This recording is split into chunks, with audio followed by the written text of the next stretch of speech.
الحمد لله نحمده ونستعين ونستغفره ونعوذ بالله من شرور أنفسنا ومن سيئات أعمالنا من يهد الله فلا مضل له ومن يضلل فلا هادي له ونشهد أن لا إله إلا الله وحده لا شريك له وأشهد أن محمدا عبده ورسوله আলহামদুলিল্লাহ আলহামদুলিল্লাহ। আল্লাহ তাআলার ফজল ও করম যে আল্লাহ তাআলা আমাদেরকে ঈমান দান করছেন। ঈমান আল্লাহ তাআলার কাছে অত্যন্ত দামি একটা বিষয়।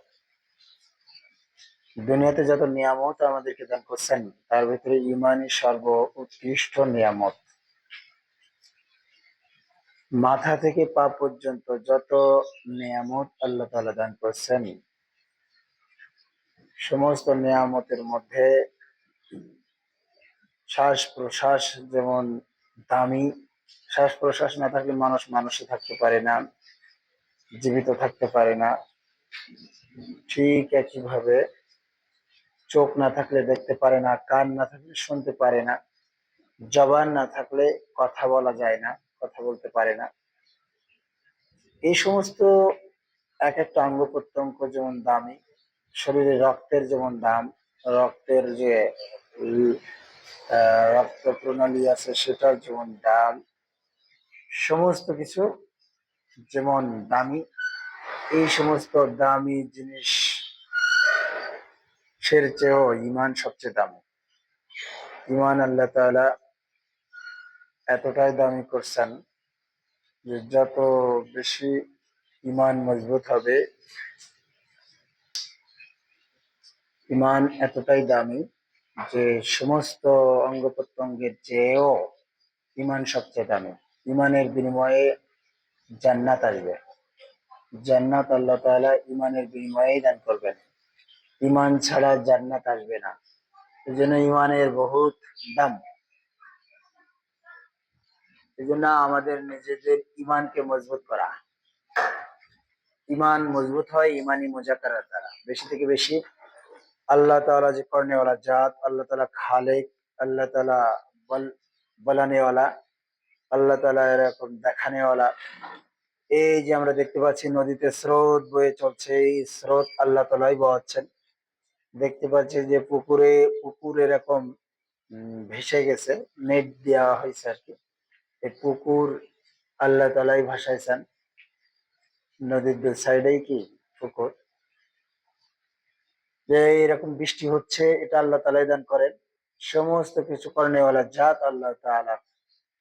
ওই আল্লাহ তাআলার সিফত, করনেওয়ালা জাত আল্লাহ তাআলা। আল্লাহ না চাইলে হয় না, আল্লাহ চাইলেই হয়। এভাবে বেশি থেকে বেশি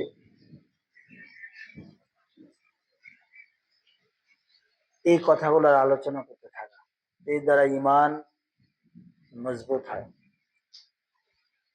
যে আল্লাহ তাআলাই করেন। বেশি থেকে ঈমান মজবুত করার জন্য এই কথাগুলো আলোচনা বেশি থেকে বেশি করা। যে আল্লাহ তাআলা যদি চান তাহলে এই পুকুরের মাছ কিন্তু ভেসে যাবে, বেশি সময় লাগবে না। আবার আল্লাহ তাআলা যদি চান তাহলে ওই নদীর থেকে এ পাশে মাছ চলে আসতে পারে। যাই হোক, ঈমানকে মজবুত করার মাধ্যমে আমলের দিকে ধাবিত হওয়া। পাঁচ ওয়াক্ত নামাজ এর জিম্মাদারির সাথে আদায় করা। পাঁচ ওয়াক্ত নামাজ যে ব্যক্তি জিম্মাদারির সাথে আদায় করবে, আল্লাহ তাআলা তার জন্য আল্লাহ তাআলা জান্নাতে জিম্মাদার হবে। যে ব্যক্তি পাঁচ ওয়াক্ত নামাজ জিম্মাদারির সাথে আদায় করবে না, তার বেলায় আল্লাহ তাআলা কোনো জিম্মাদারি নাই যে তাকে জান্নাত দিতেও পারে নাও পারে। এই জন্য ঈমানকে মজবুতের পরে নামাজ সুন্দরভাবে আদায় করা। নামাজ সহি শুদ্ধের জন্য এলেম হাসিল করা। এলেম আল্লাহ তাআলা কখন কি আদেশ নিষেধ জানিয়া আমল করার নামই হচ্ছে এলেম। এলেম অনুযায়ী আমল করার জন্য, এলেম হাসিলের জন্য কেউ যদি আল্লাহ রাস্তায় বাইর হয়, অর্থাৎ কদম বাড়ায়, তাহলে ফেরেশতারা নূরের পর বিছায় দেয়। আর বেশি থেকে বেশি জিকির করা, এলেম জানিয়া আমল করার নামই জিকির। জিকিরের দ্বারা দিল জিন্দা করা। এই পর্যন্তই ইনশাআল্লাহ।